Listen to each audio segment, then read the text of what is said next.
Magandang umaga at maligayang pagbabalik bagong Sabat na ito. Umuulan dito ngunit masaya kaming magkakasama sa bahay ng Diyos. Nakatanggap kami ng ilang feedback mula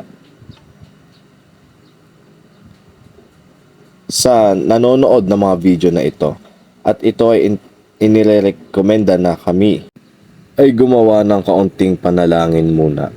Karaniwan naming ipinagdarasal, inaanyayahan ng Espiritu ng Diyos tayo. Ngunit ginagawa namin iyon ng normal sa labas ng kamera. Ngunit magagawa rin natin iyon walang sa problema kamera. Yan. Kaya't magpatuloy tayo at magsimula sa isang maikling panalangin. Mahal na Ama sa Langit, nagpapasalamat kami sa pagkakaitaong ito na paglingkuran ka. At inaanyayahan namin ang iyong presensya na makasama namin. Ibigay na sa amin ang mga salita makakarating sa puso ng iyong mga tao. Nagpapasalamat kami sa mensaheng ibinigay mo sa amin. At hinihiling namin na gamitin mo kami bilang mga kamay mo. Iyong mga paa at ang iyong boses. Idinadalangin namin ito sa pangalan ng ating tagapagligtas na si Jesucristo. Amen. Magandang umaga din mula sa tabi ko. Pinamagatan namin ang video na ito para sa araw na Bloody Europe. At kung nabasa mo ng kaunti,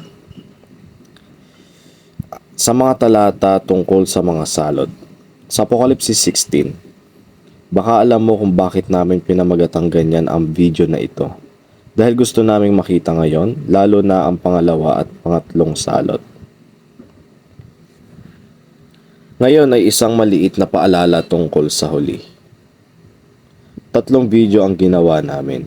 Ang una ay tinatawag na sino ang nakaupo sa hayop, ang pangalawang nagaanyaya sa poot ng Diyos, at ito ay higit sa lahat tungkol sa nangyari mula noong Hunyo 13 hanggang 15. At ang pinakahuli ay ang anghel ng Apocalypse dahil dito namin ipinakita pangunahin ang unang salot. At kung paano ito nakikita sa mundo ngayon. Ang mga ito ay talagang mahalagang maunawaan. Mangyaring panoorin muna ang mga video na iyon. Ang sermon ngayon ay base sa 3 video na iyon.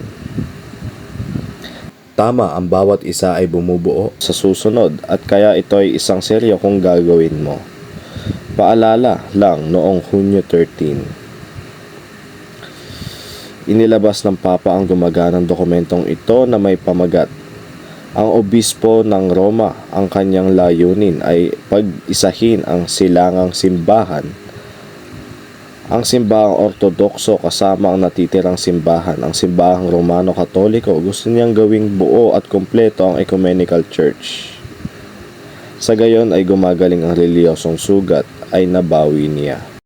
Ang inilarawan sa Apocalypse 13, ang nakamamatay na sugat sa pamagitan ng isang tabak. At tandaan kung nakita mo ang mga huling video, ang mismong Papa itong pinuno ng simbahan. Ang simbahang Katoliko ay nakaupo na ngayon sa halimaw na iyon. Makikita natin muli ang larawan sa isang sandali, ngunit tandaan iyon. Sa parehong mga araw ng ika-13 hanggang ika-15 ng Hunyo, inimbitahan na siya ng G7 meeting sa Italia kung saan siya naimbitahan sa unang pagkakataon. Tandaan sa 2015 sa UN. Sa US ay nakatayo doon sa harap ni Pope Francis at dito sa unang pagkakataon sa G7 Italy. Ang unang pagkakataon para masabi natin na siya ay political din. Nakasakay sa political beast na iyon mula noon sa kanan. Ang sugat sa political ay naghilom din ng husto. Ang halimaw na iyon na may 7 ulo at 10 sungay, gaya ng susuriin natin sa ilang sandali. Tandaan ng isang babaeng ito. Babae ay isang simbahan na kasakay ngayon sa halimaw.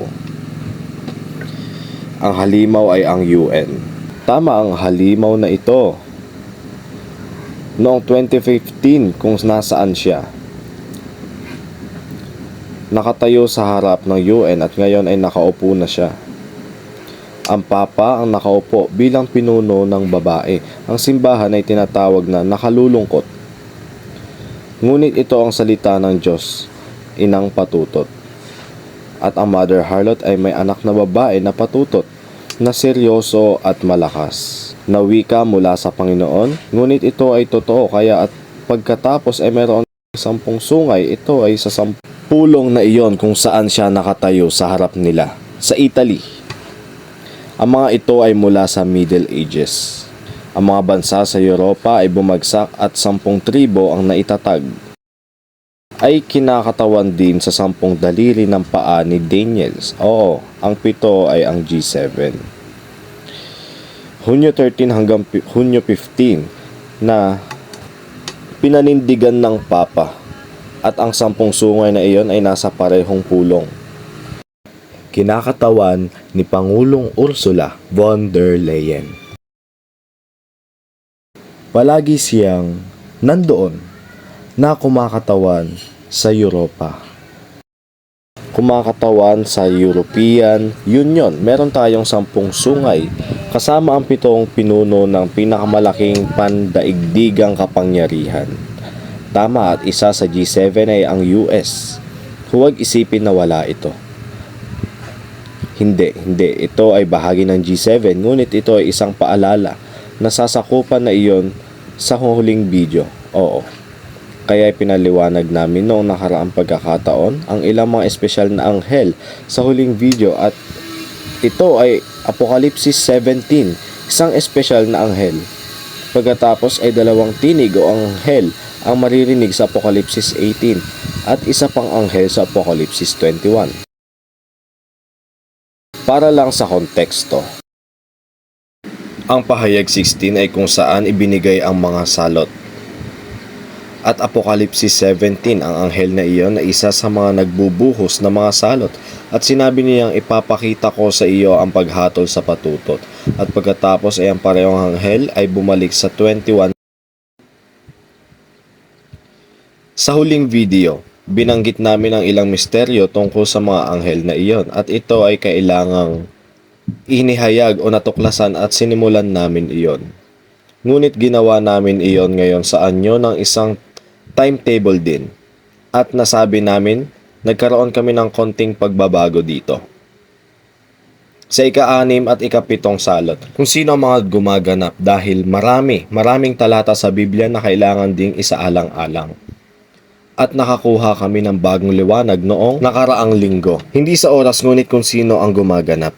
Mahalagang malaman, ngunit tatalakayin natin iyon. Siyempre, nakakaintindi lamang isang detalye kung paano gumagana ang orasan ng salot na ito. Ngayon ay Hulyo 13, tumingin dito. Ito ay isang napakahalagang talata dahil ang K2 na ito ay nanggagaling ngayon sa gilid na humahawak sa kanang linya.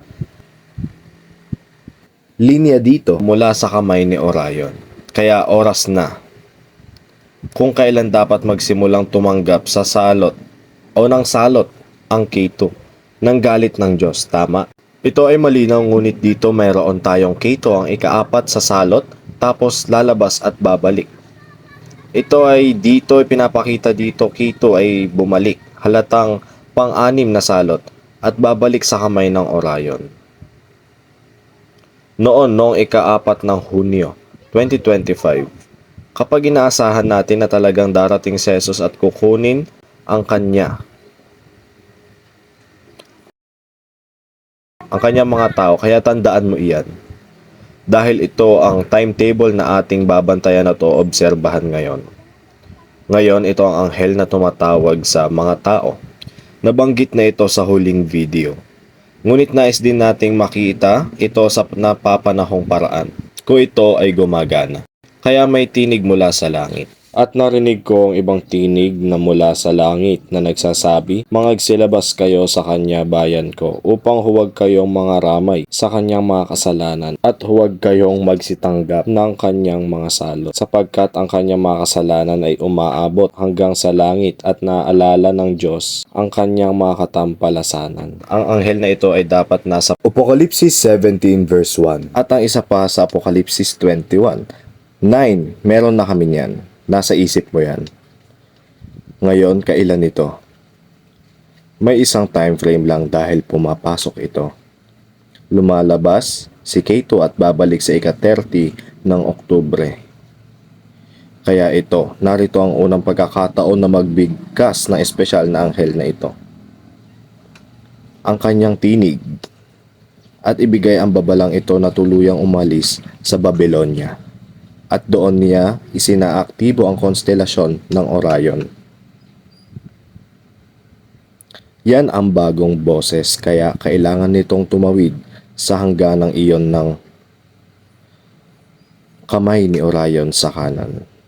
Kaya mangyaring tandaan na ang tawag na ito,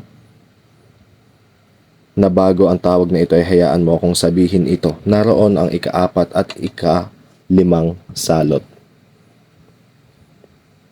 Anong nangyari? Hayaan mo na akong sabihin dahil Oktubre 30 ay tiyak pagkatapos ng September 2 at ika-5 salot pagkatapos ay dumating ang tawag na ito mula kay Jesus. Ngayon, ito ay napakalungkot dahil bakit kailangan muna ng mga tao na maranasan ang 2 salot na ito? Sinabi namin itong mga salot na ito ay dapat makita sa mundo ay napakaseryoso dahil mula sa ika-4 na salot, sinasabi sa atin ng Biblia, ang mga tao ay hindi nagsisisi kundi kinutya ang Diyos. Hindi ganito sa unang 3 salot. Tandaan na ang unang 3 salot ay isang paunang kaganapan na inilunsad. Ngunit ang ika-4 at ika-5, ika-6 at ika-7, ito ay dapat na malubha dahil ang mga tao ay labis na nagrereklamo. Sinasabi nito na nilapastangan nila ang Diyos sa ika-4 na salot. Bakit kailangan mangyari yung 2 ito? At pagkatapos ay dumating muli ang isang tawag mula sa Panginoon mismo. Posible bang ang mga tao ay hindi gumising bago dumating ang apoy sa ilalim ng kanilang ilalim? Upang sabihin ito ng kaunting graphically, ito ay napakalungkot at isang malaking babala, huwag maghintay hanggang mangyari ito. Lumabas sa kanya na ang simbahang Katoliko, kasama ang lahat ng ecumenical na simbahan na pinagsama sa mga malaking ina, harlot. Lumabas ang mag-ina. Iyon ang babala sa huling video. Pwede lang ulitin. Tama? Kasi halatang seryoso na hindi mo matanggap ang kanyang mga salot. Ibigay din ninyo ang ayon sa ibinigay niya sa inyo at ibayuhin ninyo ng ibayo sa kanyang mga gawa. Sa sarong kanyang pinaghaluan ay ipaghalo ninyo siya ng ibayo. Siya dito ay tumutukoy sa Babylon at narito ang isang misteryo. Ang dobleng ito sa kanyang doble ay isang hindi nalutas na misteryo ng talatang ito sa loob ng mahabang panahon. Simula nang ibigay ang propesiya na ito dahil walang makakapagsabi nito maliban sa tumingala sa langit, ngayon ay malulutas natin ito. Tandaan na mayroon tayong huling pagkakataon na ito mismo ang kometa dahil bago ang versikulo 4 and 5, ang 4, 5, and 6, ang talata 1, 2, at 3, may isa pang anghel at nagbibigay siya ng ulat. Kailangan natin iyon sa isang napapanahong paraan. Dapat magkasya din ito sa timeline. Ito ay napakahalagang tandaan. Ito ay sa 2023 A3, may larawan na tayo noon. Ito ang bumaba mula sa langit. Sa madaling salita, gumaan siya na nagbibigay liwanag sa lupa ng kanyang kaluwalhatian, kaya ito ay isang nakikitang kometa, tulad ng ipinaliwanag namin noong nakaraang linggo. Ito ay makikita dito ng higit pa o mas kaunti at napupunta sa gilid at parang September na, late September sa tingin ko, at kaya ito ay mula ika-20 ng Setyembre, pinakamaliit hanggang Oktubre 25 sa kanan. Nasa isip na natin ito ngayon, napapanahon. Ito ay pagkatapos ng ika-5 salot. Ngayon, ang sinasabi ng anghel na ito, ang Babylonia ay bumagsak. Ang Babylonia ay bumagsak. Bumagsak, isa pang bugtong. Paano niya nasasabi iyon? Bakit 2 beses na binibigyang diin? Dahil nandito na At kung ang dalawang salot na ito ang nagiging sanhi ng mga tao na sumisigaw at magreklamo at hindi magsisi. At ito ang dalawang salot na malubha at mabigat at traumatiko sa makatuwid. Pagdating niya dito, pwede siyang lumingon at masasabi, bumagsak ang Babylon sa unang pagkakataon, bumagsak ang Babylon sa pangalawang pagkakataon, ang Babylonia ay bumagsak, bumagsak. Kailangan dito. Malinaw ba yon? Oo. Ngunit ito ay hindi pa rin sapat. Nagpatuloy ito, umiiyak siya ng malakas ang boses. Nakarecover na, dahil ang araw ay laging nagbibigay ng malakas na boses. Nandito siya sa Virgo kung saan nandun din ang araw. Alam mo na yan. Alam mo rin na mayroon tayo nito, ang trigo. Ang trigo is Spica na tumutukoy sa malaking ani sa wakas. Ito ay tinakpan sa huling video. Yan ang magandang ani, kung paano natin ito makikilala bilang purong babae. Sa kasong ito dahil mayroon sumisigaw na may malakas na tinig ng araw dito at ang araw ay nasa bigkis ng butil. Ang magandang ani, amen. Kaya, ngayon, okay na. Ito ay muling nagpapakita ng araw at narito ang trigo. Ano ang gagawin ng mga taong iyon na kinakatawanan? Ang 144,000 at mayroon silang tungkulin na ibalik ang marami sa katwiran. Sa mga darating na araw na ito. Kaya, ito ay isang pangkalahatang ideya. Medyo mas maganda kaysa sa mga bagay dati. Narito ang ika-4 at ika-5 salot. Pagkatapos ay dumating ang kometa na ito na nagpapaliwanag sa mundo sa kanyang kaluwalhatian na nangangahulugan na ang kometa ay nakikita. Ito ay sa pagitan ng Setyembre 20 at Oktubre 25 at sinabi niyang bumagsak, nahulog, tinutukoy ang dalawang salot bago ang malubha. Pagkatapos narinig ang boses mula sa Orion kapag bumalik ang K2. Ito ay mula Oktubre 30. Ito ay kapag bumalik ang K2 sa Orion at pinapagana ang Orion. At sabi niya, lumabas sa kanya at doblihin mo siya. So babalik ito sa Orion. Ang Orion ay kumakatawan kay Jesus. At ang tinig na ito ay kapag sinabi niya, sabi niya, lumabas kayo sa kanya, aking bayan. Kaya akma rin ang tinig para sa K2. Ang pagbabalik sa Orion ay kumakatawan kay Jesus na nagsasalita, lumabas kayo sa kanya, aking bayan, at ibinibigay niya sa atin ang utos na ito sa versikulo 6, doble sa kanyang doble.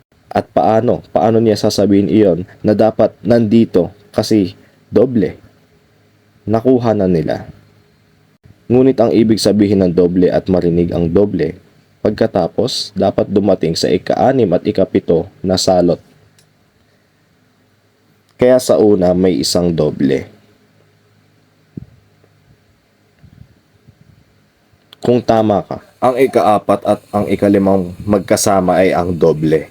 Babylon ay bumagsak. Pagkatapos ay nadoble iyon ng tama.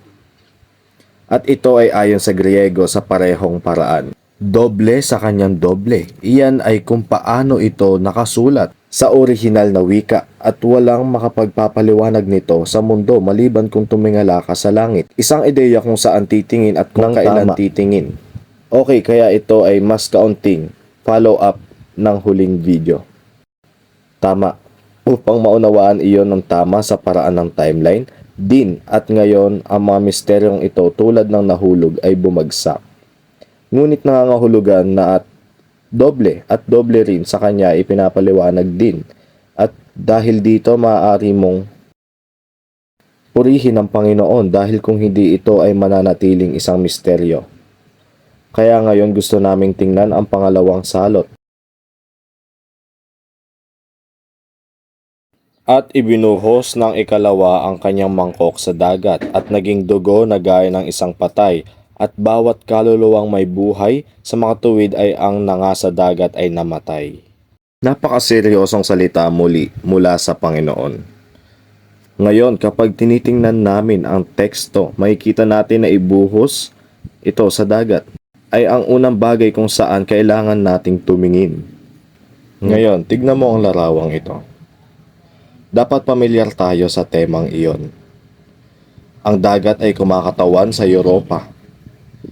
At malinaw naman, maraming dugo tulad ng isang patay na tao at bawat buhay na kaluluwa ay namatay. Na ito ay seryosong bagay na tumuturo sa Europa. Sa makatuwid, syempre ang sermon ay tinatawag na Bloody Europe. At makikita natin na nagpapatuloy ito sa ikatlong salot. Kaya tungkol sa dugo ng isang patay na tao.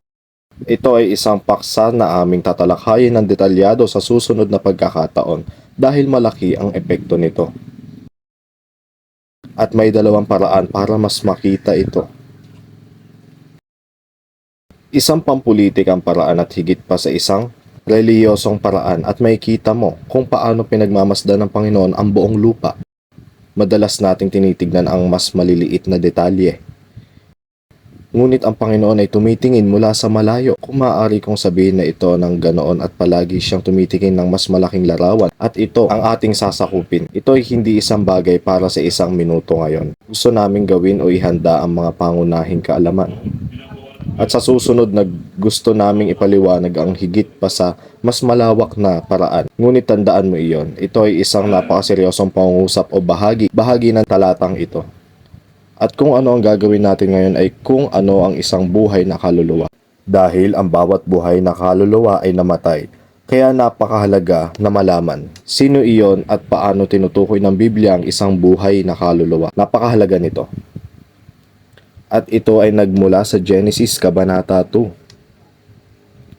Ang Biblia mismo nagbibigay kaluhulugan kung ano ang buhay na kaluluwa. Sa verse 7, at nilalang ng Panginoong Diyos ang tao sa alabok ng lupa at hiningahan ang kanyang mga butas ng ilong ng hininga ng buhay. At ang tao ay naging kaluluwang may buhay. Kaya ito ang biblikal na kahulugan. Masasabi na nating okay, ang tinutukoy dito ay buong populasyon ng Europa. Dahil ang paglikha ay para sa mga tao. Pero masasabi rin natin ang taong ito, dito, si Adan, sa kasong ito ay lumakad siya kasama ng Panginoon. Matuwid siya noon. Kaya ito ay tumutukoy sa lahat ng tao. O nilikha ang mga tao na may espiritu ng Diyos. O ito ba ay Kristiyanong lumalakad kasama ng Panginoon? Makikita natin. Kaya sa ibang salita, ito ay alinman sa pisikal na buhay o espiritual na buhay. Iyon ang kailangang matukoy ng lubusan. Ngayon, kung ano ang nangyayari sa oras ng mga estadong ito ng pagbibigay ng poot ng Diyos sa anghel. Meron tayo ditong June 14 kung ano ang mangyayari. Nag-aalok si Putin ng tigil putukan kung aalis ang Ukraine sa mga inangkin ng Russia ang mga lugar at ibinaba ang bid sa NATO. Tinatawag ni Kiev na walang katotohanan ang panukala at sa oras din na iyon ay may meeting. Ito ang tinatawag na peace meeting sa Switzerland noong Hunyo 15 at 16. Kaya bago nag-alok ng peace plan si Putin, at sa mga susunod na araw ay napag-usapan nila ito at syempre tinanggihan nila ang resulta. Oo, syempre. Ngunit ang kawili-wiling bagay ay gaya na nakikita natin ngayon na para sa unang salot. May meeting sa Italy. Ang pulong ng G7 at sa labas ng pulong na iyon, may dumating at susunod bilang resulta. Sa pangalawang salot, nakita namin na may meeting. At may susunod sa pagpupulong na ito. Kaya napakahalagang bagay dahil alam na natin na mayroong isang bagay sa pangatlo at pang-apat din. Kaya ipagpatuloy natin ang pattern na ito. At tandaan kapag pinag-uusapan natin ang mga nauunang salot, iyong unang tatlong salot, at iyon ay mula Hunyo 13 hanggang 16. Kapag nasa kamay ni Orion, may tatlong tagaganap ang gumaganap ng mga bahagi. Pinapakita sa amin ang timing ng tatlong iyon, unang tatlong salot, oo. Kaya syempre, tinanggihan. Ang pag-aalalay ng kapayapaan ni Putin ay higit na tinanggihan. Bukod pa dito, ang NATO ay nakipag-usap upang ilagay ang mga sandatang nuklear sa standby. Sinabi ng boss sa telegraph ng UK, kinabukasan pagkatapos ng pulong. Kaya ang resulta ng meeting ay hindi kapayapaan ang pinag-uusapan natin, inihahanda namin ang aming mga armas. At kaya ito ay isang up-ramping escalation. Ang proseso ng pagtataas ay napakahalagang malaman. Kaya tingnan natin ang ikatlong salot dahil ito ay magkakasama. Bakit natin makikita sa text? At ibinuhos ng ikatlo ang kanyang mangkok sa mga ilog at sa mga bukal ng tubig at nangaging dugo. May kinalaman na naman sa tubig kaya kailangan muna nating makita sa pangalawang salot. Mayroon na tayong mga ilog at bukal na may tubig. Ngayon ito ay isang napakawigiliw-giliw na teksto ng salot. At isinulat namin ang tungkol dito at may kita mo ito at ito ay pagbubukas ng mata. Kaya ito ay isang artikulo na isinulat namin noong 2018. Noong Disyembre ay tinawag na Bloody Waters at doon tayo pinapaliwanag kung ano ang ibig sabihin ng mga ilog at bukal ng tubig. Tandaan, meron tayong orasan ng salot noon. Ang pagpuno ng orasan ng mga salot sa makatuwid, kapag ang orasan ay nagpakita sa oras na iyon ang ikatlong salot, may nangyari sa pagtukoy sa mga tubig na iyon. Na ipinapaliwanag ko rin iyon, ito ay isang larawan lamang mula sa artikulong iyon. Mangyaring basahin ito kasi ito talagang magandang bagay na sasabihin ng mga tao ngayon. Pinapakita nito ang mga background na kung paano ang lahat ng mga pangyayari sa lupa. Lahat ay nagpapakain sa kanila, sa isa't isa. Oo, meron tayo noong panahong iyon nitong crisis sa migration. At syempre sa orasang iyon, naiintindihan na namin kung saan titingin. Kapag ito ay nagsasalita tungkol sa mga bukal at ilog. Mangyaring basahin ito, narito ang link. Mag-zoom in lang at pumunta doon. Ito ay napakahalaga dahil ito ay may kinalaman mula doon ay buong migration na ito sa Europa. At syempre, ngayon sa US. Kaya sa tanda ng anak ng tao, habang pinag-uusapan natin nitong mga nakaraang buwan, naging pamilyar na kami sa kung paano ang ilog Eridanus kinakatawan ang parehong tubig at dugo. Kaya paulit-ulit na tema iyon sa Biblia. At ang mga ilog na ito at ang mga bukal ng tubig ay kumakatawan sa mga linya ng dugo. At ang mga ilog na iyon ay dumadaloy sa dagat kung saan maraming iba't ibang tao. At ang mga linya ng dugo ay kumakatawan sa lahat ng Europa. Pakibasa ito ng mabuti at maganda ang paliwanag doon. Bakit ang lugar na ito na Ukraine ang bukal ng mga ilog na ito? Dito mo makikita ang mga ilog ay ang iba pang mga ilog na migration na nagmumula sa pinanggalingan na iyon. Ang fountain ang simula. Ang pinagmula ng mga ilog na iyon. At sa katunayan, ang Ukraine ay ang lugar kung saan nagmula ang maraming tao. At nagsanga at lumipat sa buong Europa at hindi ito nagmumula sa ating isipan. Ito ay nasa Wikipedia. Ito ay karaniwang kaalaman. Ito ang pinagmulan at ito ang migration lines. At syempre tulad ng alam mo na noong 1500, 1600 sa US sigurado. So itong Ukraine, ang Black Sea area ang pinagmulan. Ang bukal kung saan tayo may digmaan. Kung saan isinama ang Crimea. Ang lahat ng ito ay nauugnay sa teksto ng trumpeta. Ang lahat ng ito ay konektado sa pagpuno ng orasan sa salot na teksto. At ngayon, ang tunay na kinalabasan ng buong kwento. Sa makatuwid, ito ay hindi magagawang upang masakop kung ano ang nauunawaan namin tungkol sa mga trumpeta, kung ano naintindihan namin tungkol sa pagpuno ng teksto ng salot. Ito ay bumabalik sa 2014 noong una naganap ang unang pagsasanib ng Crimea.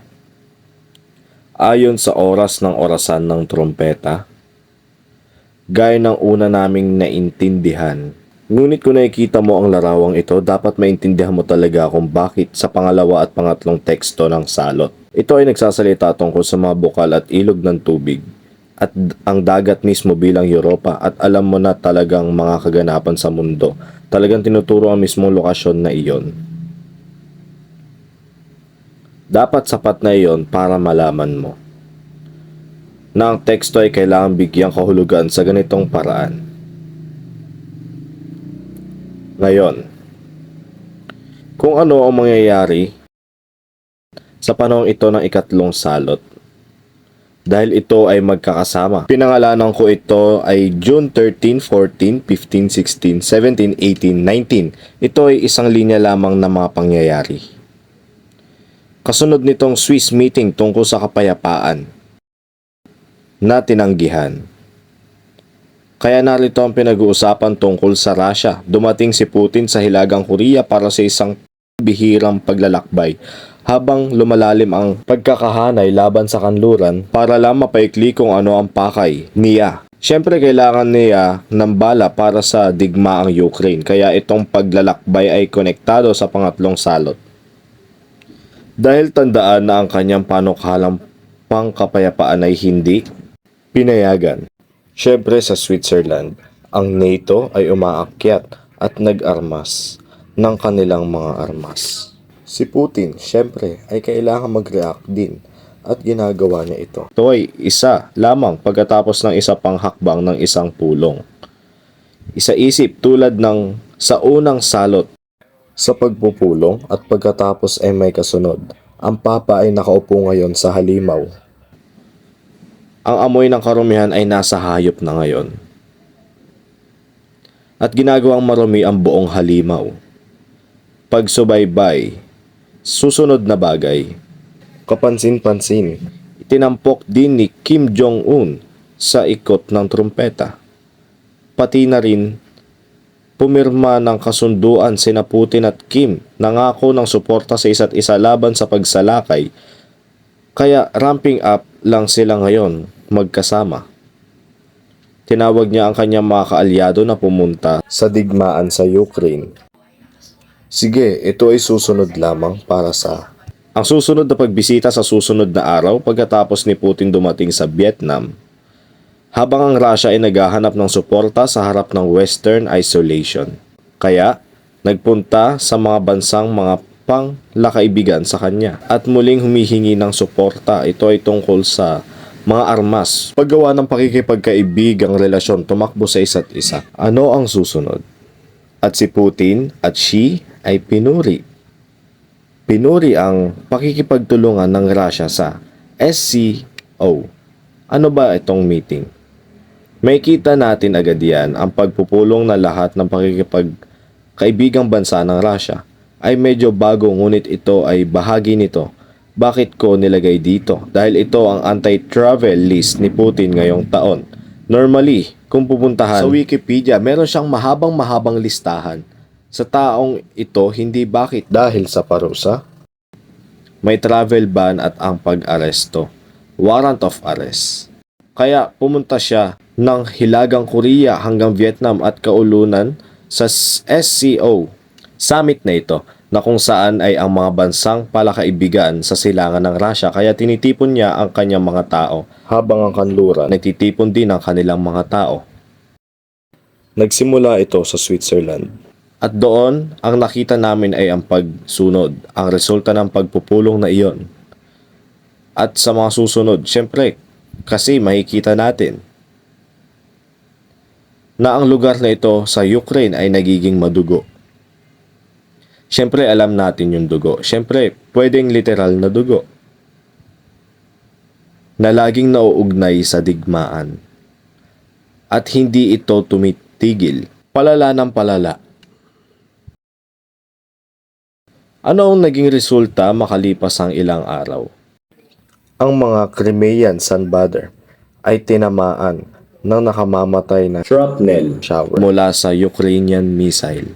Ito ay ginagawang kapansin-pansin sa oras na ito. Dapat nating basahin ito. Kaya ito ay mula sa artikulo. Russian Air Defense. Sinabi ng Ministro ng Depensa ng Russia na harang ng mga air defense system nito ang isa sa 5 gawa ng US. Napakahalaga. Ginamit ang Ukraine sa unang pagkakataon sa espesyal na ito, long-range artillery rockets. Middle range, ngunit ito ay nagmumula sa US lalo na ngunit maaari nilang maabot ang rehiyong ito kahit na sinibak ng Ukraine sa Crimea.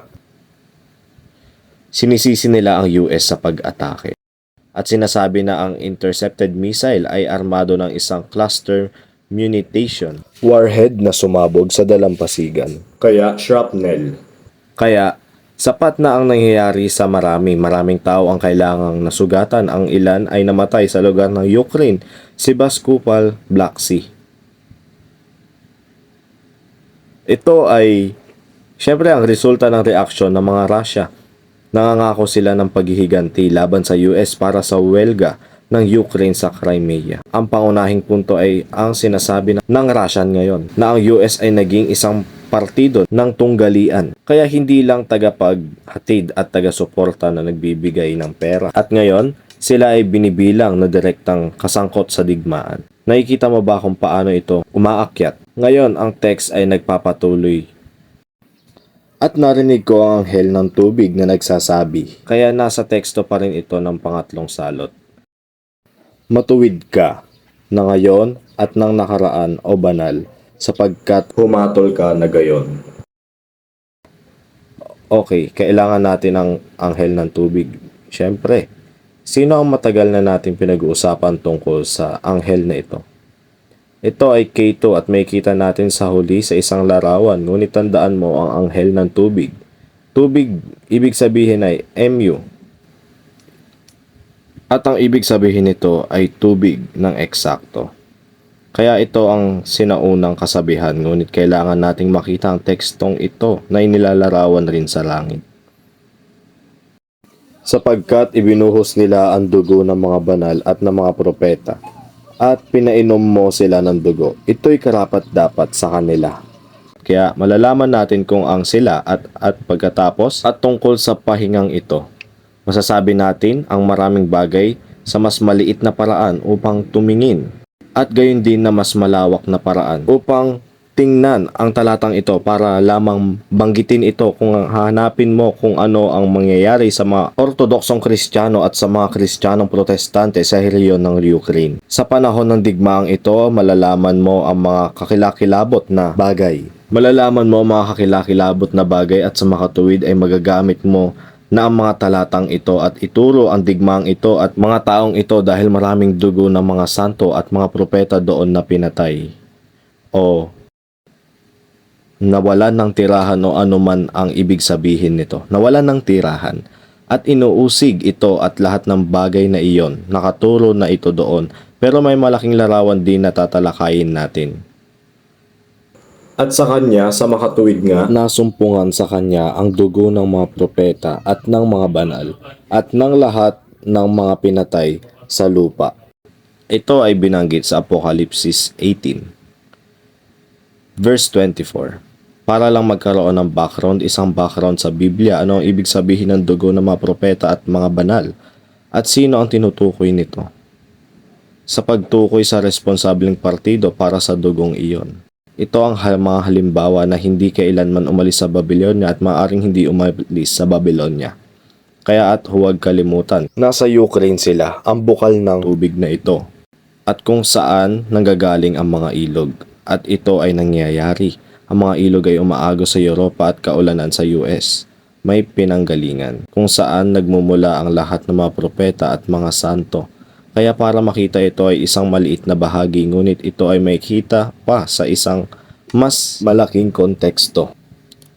At ang dugo ng mga propeta at mga banal ay nasa ang mga ulo ng mga hindi umaalis sa Babylonia. At kaya ito ay napakahalaga. Yan ang tema ng salot. Ang Babylonia ay sinalot dahil sa dugong ito ng bayan ng Diyos na ibinuhos.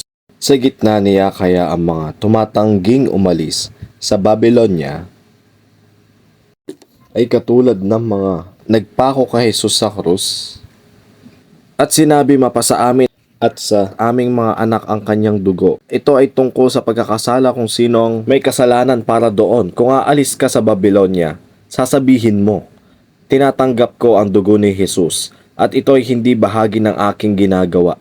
Ngunit kung may ganitong kaalaman, sa pangunawa na sinasabi mo ng maayos, nakakahiya kung iwan ko ang pamilya,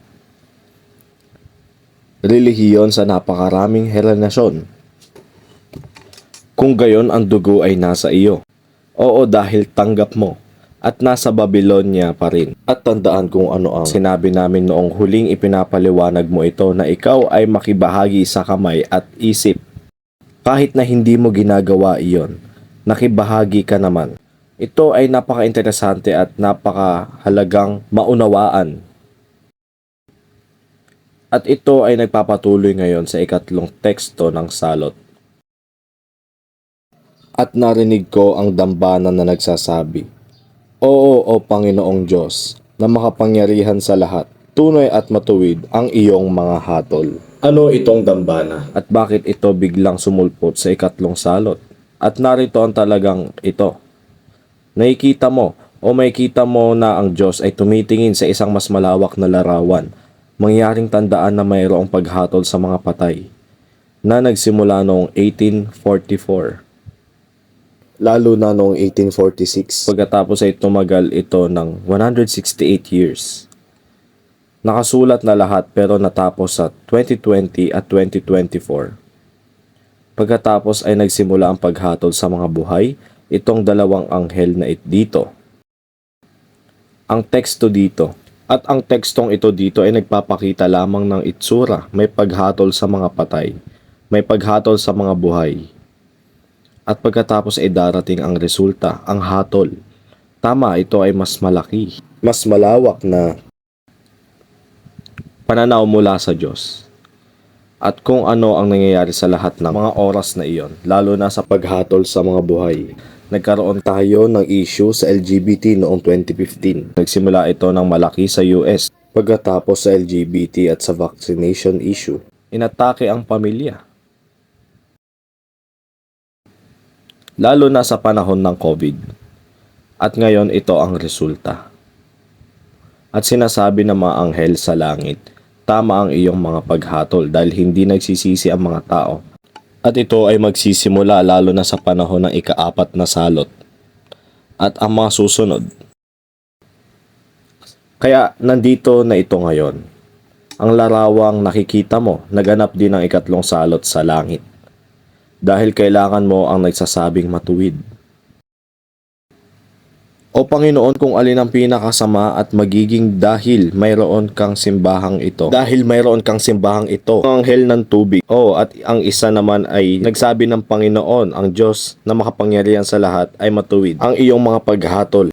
Ito ay isang aktor sa langit. Kaya ito si Kato, yan ang anghel ng tubig. Alam namin na Mew. Kaya nasaan yung ibang tinig na galing sa altar? Narito dapat si Jupiter.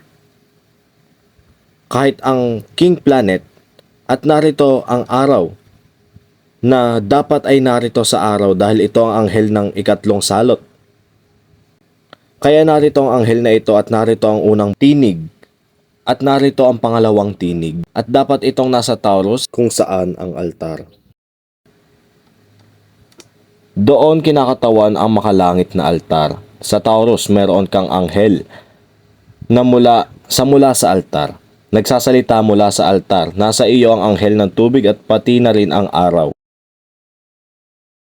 Tama, tandaan lamang, ang bahaging ito dito ay kay Taurus pa din. Ito ay isang napakaikling time frame na ang talatang ito ay maaaring gumanap sa langit at ang araw ay makalipas ang 2 araw o makalipas ang 2 araw. Kaya, nasa iisang lugar silang lahat. Pagkakaroon ng pag-uusap na ito ng magkasama na naitala ng ikatlong salot. Ito ay isang napakahalagang maunawaan. Isang bagay din ang kawili-wili. Sumasang-ayon ang dalawang gumaganap sa langit. At isa-isip lamang. Nakikilala lang ni Putin ang 2 tao sa mundo na sumasang-ayon sa kanya. Hilagang Korea at Vietnam. Kawili-wili, binanggit ko kasi gaya ng sabi ko, nagpapatagal siya. Mahabang paglalakbay kasama ang maraming tao sa pagkakataong ito hanggang ngayon. Ngayon, bakit ko nasabi yan? Dahil may nangyayari. Peace and safety, pero basahin mo muna. Sigurado datapwat tungkol sa mga kapanahunan at mga bahagi ng panahon, mga kapatid. Hindi ninyo kailangan na isulat ko pa sa inyo ang anuman, sapagkat kayo rin ang mga lubos na nakakaalam na ang pagdating ng kaarawan ng Panginoon ay gaya na magnanakaw sa gabi. Pagka sinasabi ng mga tao, kapayapaan at katiwasayan, kung magkagayoy darating sa kanila ang biglaang pagkawasa na gaya ng pagdaramdam sa panganganak ng babaeng nagdadalang tao at sila'y hindi mga katatanan sa anumang paraan. Kaya nakikita mo na ang digmaan sa Europa ay hindi nagtatapos. Sa dagat at doon din, kung saan nanggagaling ang mga bukal at mga ilog. At kung gising ka at nagbabasa ng balita, kinikilala mo yan. Isang tao ang nagsisikap na ibalik ang kapayapaan sa Europe. Hindi namin alam kung ang kapayapaan, ang inisyatiba ay ang katuparan ng mga talatang iyon. Ngunit kung isasaalang-alang mo na ngayon, malapit na ang ika-4 na salot at dapat merong isang bagay na malubha. Ito ay maaaring sinadya at kung babasahin mo ang press, ito ay paano ko sasabihin na gusto ng mga tao ang inisyatibang ito. May pinakamalaking pag-asa sila inisyatiba na ito. Kaya't binabanggit namin ito kung ito ay magiging gayon, na ito ang katuparan at makikita natin ito sa lalong madaling panahon. Kung ano ang darating ay mas malaki, makikita natin pero akma sa time frame. At ito ay tumutukoy sa Orban, Hungary. Kung sino ang sinasabi ng headline na ito, nagtatapos sa Peace Mission 3.0 ng Beijing. Kaya bakit 3.0? Ito ay napakasimple dahil una niyang nakilala si Zelensky. At lahat ng ito ay tahimik na inihanda. Ang pangalawa ay agad ilang sandali matapos niyang makilala si Putin at kaagad ilang sandali matapos niyang makilala ang Pangulo ng China. At ito ay isang bagay na bihira. At kung ano ang espesyal na bihira ay dahil si Mr. Orban ay ang presidente ng European Council at sa oras na iyon ay ginagawa niya lahat ng bagay na iyon at ang buong EU, ang buong NATO. Sinasabi ng lahat ng US na wala siyang mandato para doon. Hindi siya darating sa pangalan namin. Ginagawa niya iyon bilang punong ministro ng Hungary. Kaya ginawa niya ang lahat ng ito sa sarili niyang pagkukusa. Independent sa katawan ng kinakatawan niya. At ang European body na iyon ay nagsasabi, wala tayong kinalaman sa kapayapaang iyon.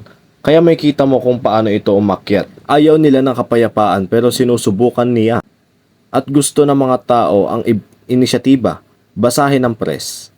Ang mga karaniwang tao ang press. Gayon din ang mga Russian reporter at lahat ng iyon. Gusto nila ang kanyang ginagawa. Na siya ay nasa balita, ito ay isang bagay na maaaring suriin ng lahat.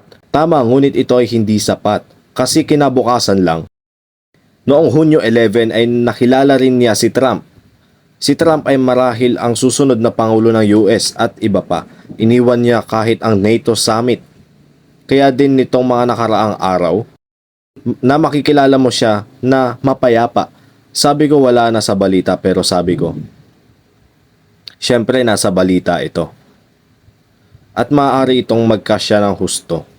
Ito laban sa Thessalonia. Kapag sinabi nilang kapayapaan at kaligtasan o seguridad, ngunit kung ano ang sinasabi, bigla ang pagkawasak darating pagkatapos. Obserbahan natin. Hindi natin alam ang kataparan, ngunit obserbahan natin kung paano magtatapos ang lahat ng ito. Ano ang sigurado at least mula sa pag-aaral na ito ngayon na maiintindihan mo. Higit sa lahat iyon ay bukal ng mga ilog at tubig na ito ay dahil ito ay tumuturo sa Ukraine. Mangyaring basahin ang artikulong ito. Na-link namin dito sa mga slide una. Kasi solid talaga ito. At talagang hindi ka panipaniwalang makita kung paano pinamumunuan ng Diyos. Ang mga nakaraang taon bago pa man natin nalaman ang anumang bagay tungkol sa tanda ng anak ng tao, hindi pa nga kami nakatingala sa Mazzaroth. Pero orayon na orasan lang ang mayroon kami at nagsimula na kaming maunawaan na maaari rin itong magsilbi bilang isang orasan para sa 7 trumpeta ng paghahayag na ito. At sa panahong iyon ay nagsimulang maganap ang mga bagay na ito. At kaagad, ang buong mundo ay tumitingin sa eksaktong Ukraine at Russia dahil iyon ang oras kung kailan nagsimula ang labanang ito sa Crimean Peninsula. At paulit-ulit sa loob ng 10 taon mula noon, itinuro ng balita ang labanang iyon. At iyon ang sangkap ng unang 2 trumpeta. Sa pinakaunang ikot ng trumpeta na nakilala natin sa orayon noong panahong iyon. At sa gayon, ito ay nagpapakita lamang kung paano ang lahat ng mga bagay na ito ay kumakain ng sama-sama at na ang mga orasan ng Diyos ay mapagkakatiwalaan. At nakita rin natin kalaunan kung paano nirepresenta ni Kim Jong-un. Ang Iran ay kinakatawan sa mga trumpeta ang mga babala na ibinibigay ng Diyos sa pamamagitan ng kanyang mga orasan, sa pamamagitan ng pagmamasid sa kalangitan. At iyan ang dahilan kung bakit sinabi ni Jesus. Kapag nakita mo ang mga bagay na ito na nagsisimulang mangyari, pagkatapos ay tumingala ka dahil doon mo maunawaan ang tungkol sa oras. At marahil, upang idagdag pa, ang mga trumpeta ay malubhang bagay ng Diyos, ngunit may awa. Nagbabala sila tungkol sa isang bagay na susunod sa kalaunan na tinatawag na salot. Ang mga teksto ng trumpeta at ang mga teksto ng salot ay palaging magkakaugnay. Ang isa ay isang babala tungkol sa kung ano ang darating bilang isang salot. Kung may oras ang isang tao, mangyaring pumunta sa aming website, sumulat sa amin, maaari naming ipakita sa iyo kung saan mababasa. Ngunit wala kaming oras upang sakupin iyon talaga dahil ang mga ito ay malalaking tema. Ngunit dapat itong maging malinaw na ang digmaan ay nasa Ukraine at kung bakit ito ay nasa Ukraine, sapagkat itinuturo ng Biblia kung nasaan ang bukal ng tubig at ilog at nagsimulang dumating ang imigrasyon sa Europa. Nang sa gayon ay mayroong mga bansa at wika at tinig at pagkatapos ay sa US syempre.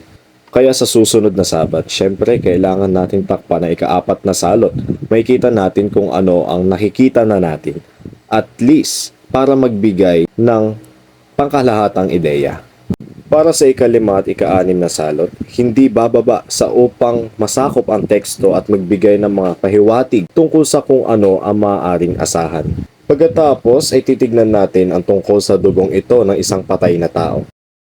Ito ay isang napakahalagang bagay dahil ang ilang mga bagay ay nangyayari sa Europa.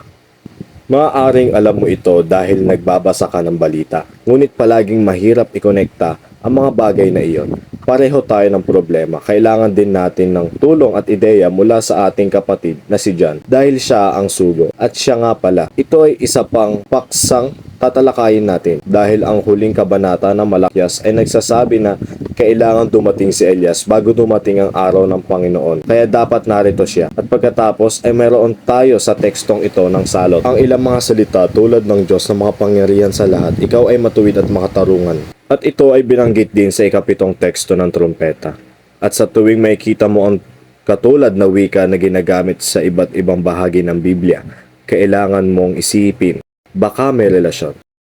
Tama, kaya nakikita mo na ang susunod na sermon ay puno na ng mga paksa na konektado sa mga unang salot, na ito ay gayon din sa mga susunod. Samantala, masasabi na lang natin na tayo ay nasa takdang panahon na kung saan ang araw ay nasa hanay ng kamay ng Orion. Handang tumanggap ng salot nito. Kung ano man ito, nakakapaso ang araw sa tao. Tama ba? Sa apoy, ito ang pangkalahatang teksto. Mangyaring maging gising at mag-obserba sa amin. Hindi namin alam. Tulad mo, hindi namin alam. Iyan ang bagay na may simbolikong wika.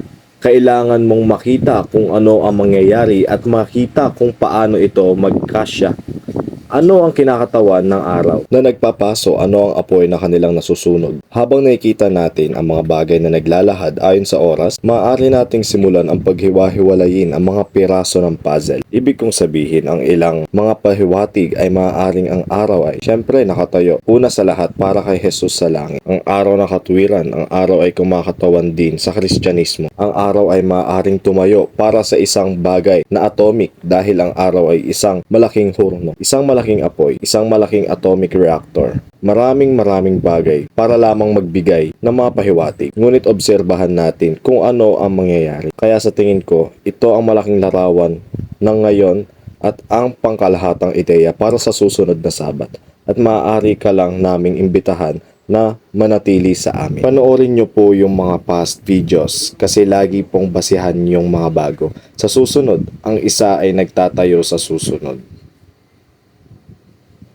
Kaya't isara natin pagkatapos ng isang salita ng panalangin. Mahal na Ama sa langit, muli kaming nagpapasalamat sa iyong salita at sa patnubay na ibinibigay mo sa amin. Iyan ay lubhang kailangan upang magkaroon ng kahulugan ang mga bagay na nangyayari sa mundo ngayon at magkaroon ng biblikal na balangkas kung saan ito mailalagay. At pinupuri lang namin ang iyong pangalan para sa lahat ng iyong ginawa sa pagbubunyag ng mga misteryosong ito. At ang mga ito ay ipinahayag sa pamamagitan ng pag-unawa sa oras, sa pamamagitan ng pagtingala sa langit upang makita ang iyong mga orasan, upang maunawaan kung paano gumagana ang mga ito. At hinihiling namin na patuloy mong ituro sa amin upang mas maunawaan din namin ang mga gawain ng iyong mga orasan at naway maibigay namin iyon sa iba upang ang buong mundo ay lumiwanag sa huli ng iyong kaluwalhatian, ang kaluwalhatian ng pagbabalik. Iyan ang aming malaking kagalakan at pag-asa ay sa pagbabalik ng iyong anak na si Jesucristo.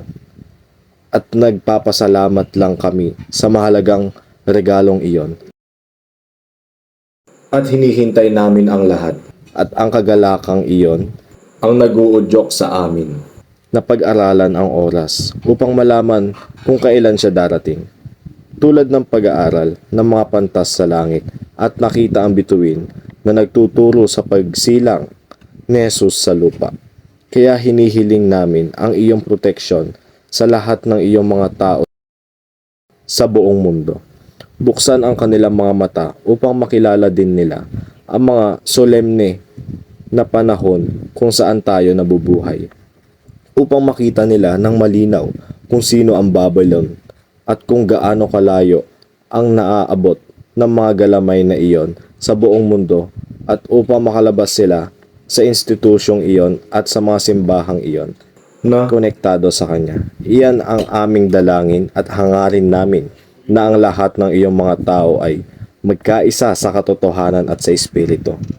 Idinadalangin namin ang mga bagay na ito sa pangalan ni Jesucristo, ang nasugatan ng orayon. Amen. Maraming salamat at inaasahan naming magpatuloy sa iyo sa susunod na linggo.